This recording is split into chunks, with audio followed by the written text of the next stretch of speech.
Blizzard fans, welcome back to another episode of the Cold Front Podcast. I'm Joey Bonadonna, that is BJ Steffen.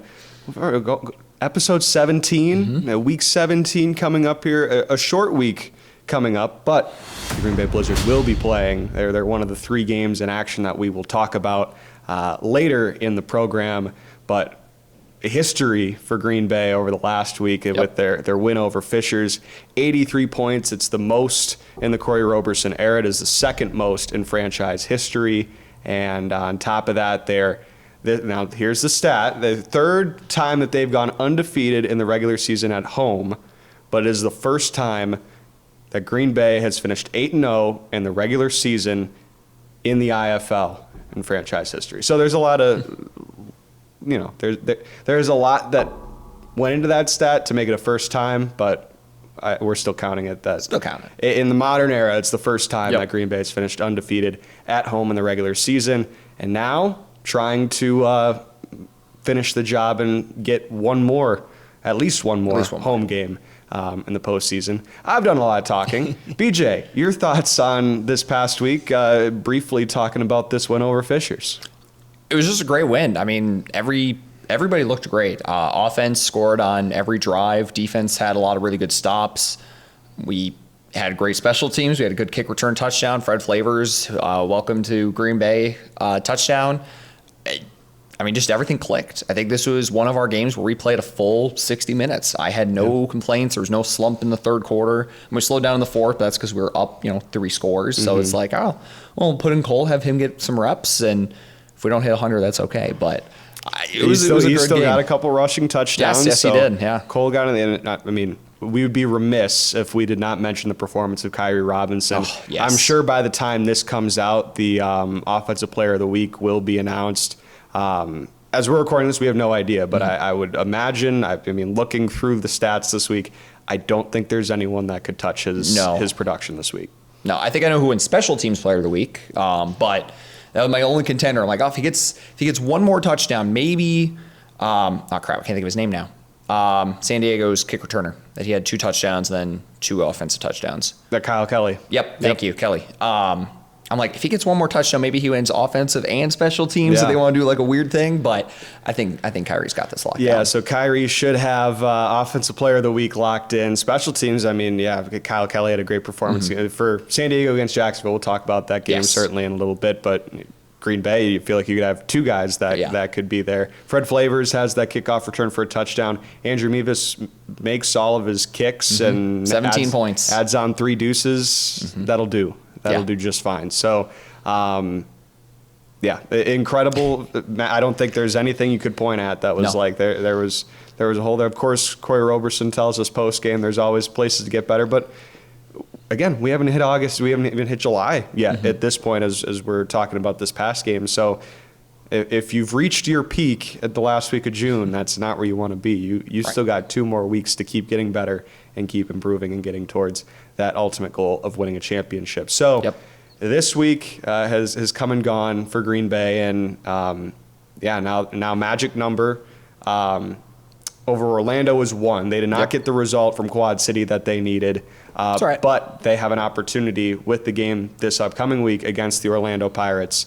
They're going to have an opportunity to clinch a home playoff game, and on top of that, the magic number now to clinch the number 1 seed in the Eastern Conference is down to 2. So any combination of Green Bay wins or Jacksonville losses that adds up to 2 would clinch the number 1 seed for Green Bay. So which could happen this week. Jacksonville's on a bye, so it is going to have to wait another week. Not? I thought they would play Tulsa this week. No, you're right. It's the following week. So only 3 games. Yeah, so then there's only one of them that is in the Eastern Conference. Darn. But that will have to wait for another week. On top of that as well, Green Bay obviously needs to handle business against Orlando this week to lock up just the home playoff game. So before we dive into what's ahead this week, another couple games to hit on from this past week. Let's start with the Saturday night game, San Antonio, Vegas. Boy, for a moment there, San Antonio looked like they were right back in the swing of things in the Western Conference. And then They gave him time. Yeah, they gave him time. Why? We've said this so many times on the show. Don't give Vegas any time. Okay, man. so here's my thought, and I hate to open up a closed wound. I still, after watching Vegas score in the last minute that I've seen them this season, I am still convinced if there's the touchdown in Tucson and there's 4 seconds left on the clock and all they need is a field goal, I am still convinced. That's what I'm going to tell myself. It's like it was just meant to be. Yeah. Now, Vegas would have found a way to do it. Vegas would have found a way to do it. But that's what I'm going to tell myself to convince myself that it's all, that was just the fate that was in the skies. That was last year. That was last year. This year, obviously, again, Green Bay's looking strong. Vegas gets back on track. Looked like for a while, and there's a 4-week stretch there that they did not really put forth their best foot, but they get 2 wins out of it. And Jane DeLaurent didn't play for most of this game against San Antonio, and they still find a way to get the win. The Hail Mary was thrown, again, by their backup quarterback. It was a perfect throw. I mean, you could not have asked for a better throw. For a backup, that was just perfect. I know I saw some people commenting, like, how did that even hit the scoreboard? And it's just like... It's a low scoreboard there, too. And you just can't complain about that. I mean, it was not the greatest defense in the world, but that was just a perfectly paced ball. Yeah, so what a comeback for Vegas. I mean, a back-and-forth final affair there, but just one play counts as a comeback. So a great win there, and then the game Sunday night, it was San Diego against Jacksonville, helps out Green Bay and again clinching or moving closer to clinching the number 1 seed in the Eastern Conference. Again, now they no longer have to wait for a result from Jacksonville. They can win the next 2 games, and it will be clinched before they have to make that trip Week 20 to Jacksonville. But the worst part about having destiny in your hands is it's all on you. These next 2 weeks will be crucial. First off, what did you see from the game against Jacksonville? Sammy Edwards felt like he really started to come along, and it didn't seem like that was their issue. It was defense and special teams that ruined the day for the Sharks. We've seen it in the last couple Jacksonville games. The offense starts slow, takes them a bit to kind of get going, and then they find themselves back. Sammy Edwards played a pretty good game. He did have 2 picks. I will say the one thing, it's clear that it's his second start. I saw a lot of passes underthrown, a lot of passes where he's staring down his receiver, good 3 seconds before he throws the ball. I think defenses are going to adapt to that pretty quickly.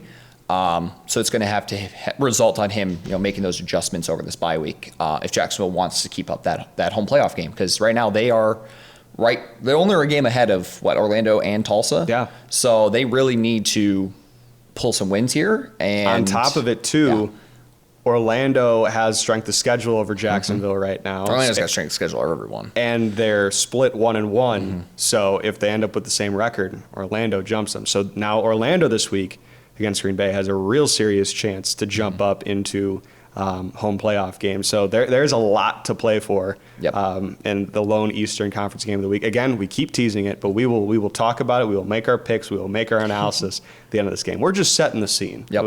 Again, amuse bouche is we'll give you a little taste of what we're going to go through this week. With that, did you want to talk about any of the other games? Tucson losing with Northern Arizona. Yeah, Jerome. 3 picks in the 4th. Yeah, we've seen it before. He has to play hero ball sometimes, or likes to play hero ball, and it resulted in 4 turnovers this game. So he's had 7 in the last 2 games, and they've gotten a win out of it. Probably could have won against Northern Arizona, but if he doesn't throw that last pick, right? Yeah. But yeah, those are turnovers you can't have. I mean, you're almost locked in the playoffs. I don't think they're going to fall out, but those are turnovers especially you can't with have. San Antonio. I feel like you'd be probably you'd be a little bit more anxious had San Antonio finished that one off. But you're still 2 games ahead of them. So those are turnovers you just can't have going into playoffs, especially when you're going to be playing the 3 best teams in the West, who all have looked really, really solid these last couple of weeks. Arizona a little less so, but San Diego and Vegas, I don't think Vegas is going to have any. They're not going to trip in the playoffs. They're going to figure out what's going on and turn it around more than likely, but we'll see. Orlando Quad City. Orlando still puts up about their season average for points despite not scoring in the first quarter. think we could be in for, again, analysis will come later. We could be in for another shootout when it comes down to it in Orlando next week. That's where I think this is headed. But our defense, I think, has gotten better. We've made our adjustments. We looked really good against Felix threw 21 for 24, had 200-something yards, 4 touchdowns, and we still blew him out by 30 points. Yeah, I mean, that's truly what it is. Extra possessions, getting 4 stops, that's what's going to win you games in this league. So, final wrap a bow on Week 16. A lot went down, and not all went good for Green Bay. Obviously, the one result they needed to clinch the home playoff game did not happen, but they'll have an opportunity to do it with their own hands in Orlando this week. With that, let's jump into our icebreaker for the week as we head into Week 17 of the IFL season. All right, we're here with Orlando Pirates quarterback Paxton DeLaurent. Paxton, appreciate you coming on this week. First off, I know you're a Midwest guy. What was it like? I know last week you got a chance to be a little bit closer with a game in Moline, but walk me through a little bit of your upbringing through the sport. Yeah, grew up Lake of the Ozarks, Missouri. So, like you said, the Midwest, and the lake's a unique spot because in the summer it's a tourist attraction, but you still have like 9 months of being a small town and things like that. So, grew up in a football town, 2,500 people in the town. We have more kids in the school district being a feeder school, and about 6,000 people there every single Friday night. So you learn to love football. Shoot, when you're about 6 years old, that's what it's about in that town. So. That's kind of what gave me the love for the game. I grew up playing 3 sports, basketball, football, and baseball. Thought I was going to be a college basketball player. And then my junior year, when I finally got to be the varsity starting quarterback, there was no turning back in that moment. Just the atmosphere, the feel, and everything that like the joy it brought me. I was like, yeah, this is what I want to do. And then at that point, you got to figure out how you're going to do it. You got an opportunity to go to SEMO, Southeast Missouri. What was that again in your home state? What did that develop you into the quarterback that you've been able to get to today?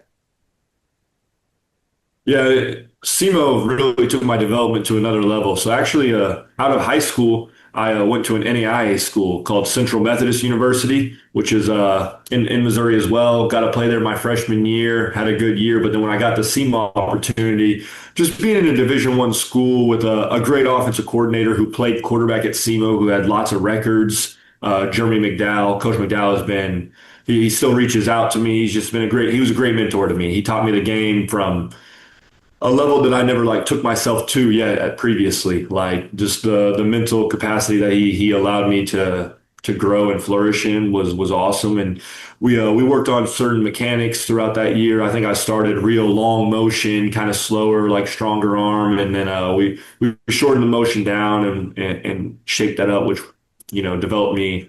And I think that translated a lot to the indoor game, really, truly. And on top of it, in between college and here, you had a couple mini camp stops. Notably, the conversation's been with, again, in Missouri with the Chiefs. What was that opportunity like to be at the NFL, the top level? And then what brought you to the indoor game?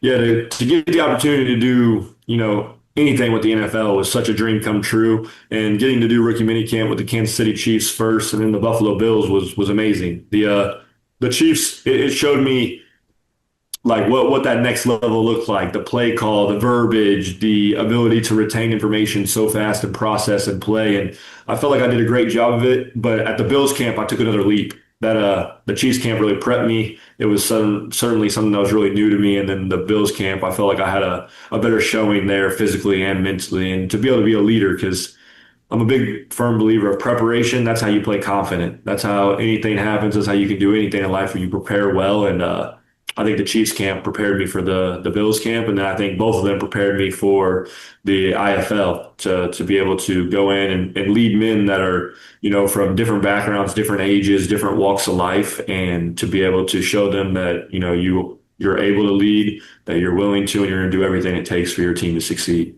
Year one in Orlando, not only for you, but for the Pirates organization, it's certainly been some ups and downs. Obviously, the start, you didn't know you were going to be the starting quarterback until essentially the hours leading up to the first game, and you had a trip out east to go to the IFL Cup. But now your team's starting to find its stride here. Last home game for you guys. I know it's been almost 18 weeks since the start of it all, but how would you describe the story of the 2026 Orlando Pirates? Yeah, I think just overcoming and resilience. We've had, like you said, lots of ups and downs, lots of travel. Like, I mean, that IFL Cup, we were on the road for 19 days, 3 games, 19 days, never saw Orlando. We're in a dorm room, like a lot of things that, weren't ideal. And I think that trip helped us when we came back. I don't know if we came together on that trip as much as, you would like and hope as being in a dorm room, being around each other. But I think that trip showed us that if we wanted to accomplish things, we're going to have to come together as a team, all 3 units, and really, unify the staff and the players. And I think we've done a great job of that. I think we got the right people in the building.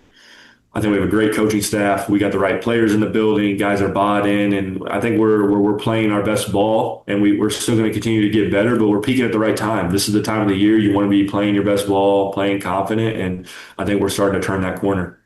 Paxton, your head coach told me post game that this game this weekend is going to be a playoff type atmosphere between Green Bay and Orlando. Looking forward to a great one between these two teams as the playoff picture starts to shape out. Appreciate your time this week and looking forward to seeing you this weekend. Yeah, for sure. God bless. Go Pirates.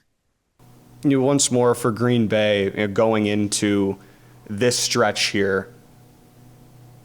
What's impressed you the most as we're kind of officially in the fourth quarter? What are some things that have really stood out to you of how this team's come together? Well, we've talked about it before. It's that next man up mentality.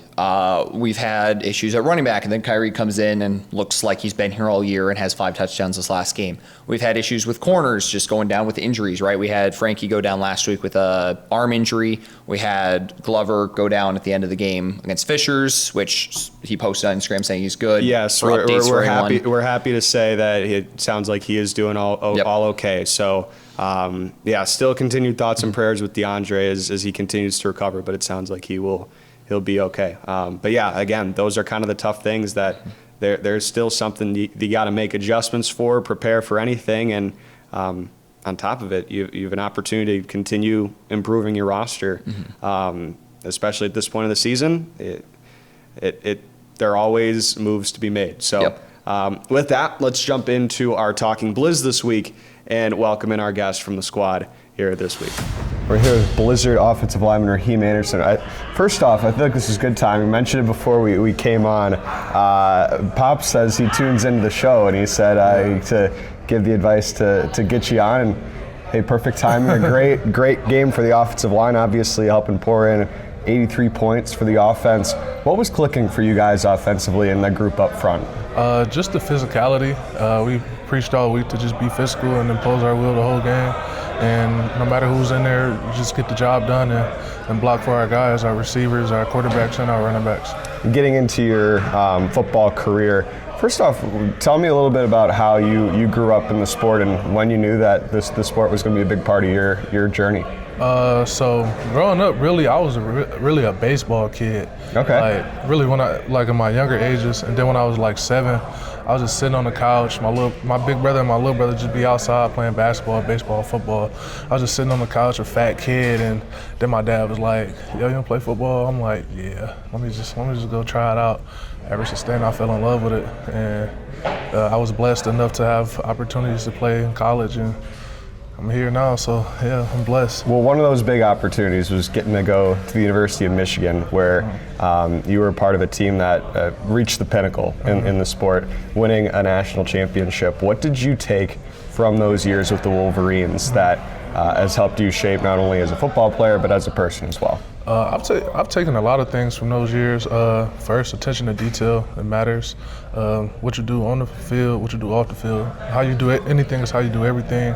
On the team aspect, I think that it was poured into us that everybody can be a leader. It doesn't just have to be the captains. It doesn't just have to be leadership council or who somebody elects. It can be if you're a freshman and you're coming in, or you're a rookie, you're coming in, and you feel a need to speak up or say something that doesn't seem right, or just something about a play. Like you have that ability to hold yourself accountable, hold your teammates accountable, so everybody can be a leader. You got a chance to finish your last year of college football at Western Michigan. Where'd you take that to continue to grow yourself as a college football player? Got some accolades with the Broncos as well. Yeah, Western was great. It was actually funny I went to Western because my mom is a Western Michigan alumni. There you go. And so it was just great to go over there and, continue my football acumen and grow as a football player. I was able to be a captain, receive all conference honors, and won a MAC with those guys, won a bowl game. So that was just a great opportunity to get film, give me right in the football skills and everything like that. This year, you're going into your professional career. You didn't get any opportunities to get to that next level with the NFL, but you welcome in this opportunity in Green Bay a few weeks ago. What was that conversation like with Coach Roberson and coming into the situation here? So I forget who it was, but like one of the guys for like player personnel for the Blizzard, like DM'd me on like a random like Wednesday saying that Andrew had got picked up by the UFL and they assigned me ASAP. And then Coach Roberson got on my line. He was like, yeah, this is a great opportunity. I know you still want to play football. I know you still looking for some film and still looking for an opportunity to get better. And I'm like, I got to take it. And then I had seen like some Blizzard clips, some IFL clips in general on like TikTok and Instagram, and so it wasn't completely like out of the blue for me. So I was like, it's a great opportunity. After talking to my trainer, he played in arena football like early 2000s, and my head coach at Western Michigan Lance played Taylor, for the Blizzard. yep. So it was just a great opportunity after talking to them, and they was like, yeah, I'll take it. So yeah. Well, coming now into this offensive line with Andrew Carter back in the fold, left guard, you at center, Jaime Navarro at right, where do you think this group stacks up in comparison in the league? I think we're number one offensive line in the league.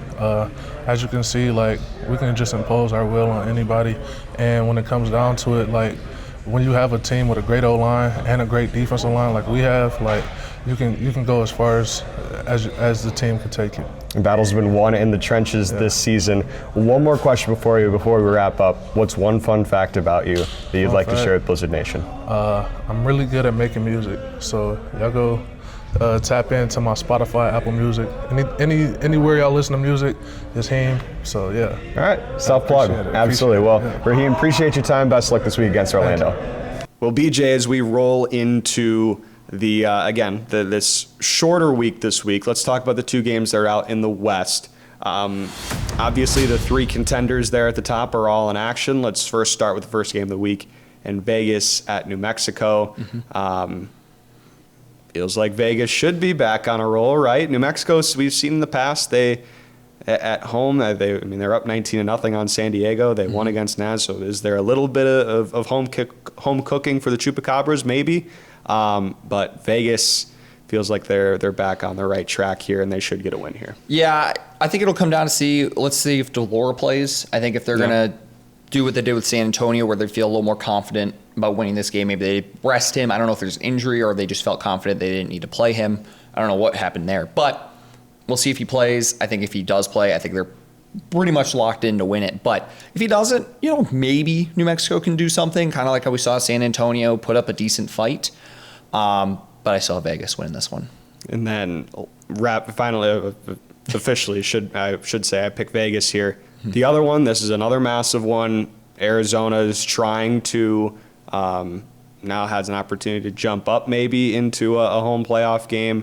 I'm sure they would have loved to see Vegas go down as well. But for San Diego, now they need to stave off Vegas and could use a little help from Arizona. There's a lot that can happen in that top three between now and the end of the season. What have you seen the last couple of weeks? Or have you been impressed with San Diego and the two wins that they've gotten to kind of get that off their back of they haven't beaten a winning team? Well, now they're 2-0 against winning teams the last 2 weeks. Can they do it again against Arizona? I think they can. I mean, Nate Davis has looked phenomenal. He had one bad pick in the first quarter. He mentioned it himself at the end of the game. He said he was wearing gloves, and he said as soon as he took the gloves off, he locked in. Yeah, he's been looking great. Edward Vander coming off of injury, he just looks awesome as well. I mean, he can... Should we say the thing? Feed Vander? Feed Vander? Feed Vander. Yeah, I mean, it's so easy for him to just run up 10 yards and look like he's not even touched. So, Nate Davis, too. He had 19 rushing yards. Sheesh. That's crazy. Speed demon. Yeah, so... and he had the rush to clinch the win. So, I don't know. San Diego looks almost unstoppable. So we'll see how they do. I think their defense could have had a little bit of work against Jacksonville, but I think they can win this. We'll see if Max plays or if they start Drew this week. Yeah. I would assume Max if they played him this week. Max Myler got the start this week. Old friend alert over New Mexico. So that was obviously a turning point there. And with Arizona taking a couple losses, they go make a change against New Mexico. Do they keep riding that hand into this big one with San Diego? We shall find out, and it's an enigma of what's going to happen at quarterback in Arizona. But again, San Diego hasn't given me much reason to pick against them. Yeah, I do think though it could be a different beast. Arizona's going to San Diego either way, but I think it's going to be hard to give them a third in a row. Yeah. I think this is a tough schedule to close the slate. They've answered every bell, but at some point, something's got to stumble. I think I'm going to go with Arizona this week. All right. So Arizona against San Diego. That's the big one. That one Monday. We'll get to that next week when we get there. Cross that bridge when we get there. But the last game, obviously, that we need to discuss, Sunday night indoor football. It's the first time that Green Bay's really been on their premier game of the week on the road at Orlando. Another team that's undefeated at home this season, 5-0, looking to close out their home regular season slate with a win. What do you see in this matchup that gives you hope, gives you pause for a Green Bay victory? It's going to come down to our defense. I mean, really, we've talked about it before. Orlando's got 2 or 3 wide receiver 1 guys. Paxton DeLaurent is making a solid case for an MVP or at least a Rookie of the Year award. Yeah. And Orlando's just been firing on all cylinders on offense. So we contain Puka Williams. He's obviously one of the best running backs going in so far. We contain the pass. I mean, we contain everything on defense. And I think we'll have a good shot. Liam's been looking great. Kyrie's looking great. I don't think our offense stumbles, especially Orlando has been a little struggling on defense. Ever since, Keith left, we saw that huge points per game switch up. I think they dropped, 10 points within, 3 weeks after Keith left. Obviously, this past week, they go against a Quad City team that was without Daquan Neal. Yep. So, they were able to find some success defensively, but you also saw Ivan Corbin came to the game, was able to run around. I don't know how much of that was scout versus what they were and weren't prepared for, but it seemed that a running quarterback could potentially beat them, and we've seen Liam still get things done with his legs. So I think that's kind of the one thing. But yeah, totally is, as we saw last week against Fishers, it is extra possessions, stolen possessions. Who's going to take care of the football? On top of that, who's going to avoid those costly penalties? Whether that's things after the play, whether that's just the alignment stuff. You got to be sharp in a game like this. Rod Windsor, I was doing the game in Moline this past weekend. He said it's playoff football now. So this is a game that you're really going to be able to test and see, all right, are you made for the postseason? This is going to be one of them. Green Bay, with the win, they can control their path, that they don't have to go on the road for a playoff game for the rest of the season. So that's obviously a big test. You got to win on the road in order to come home. That's the mantra for the week.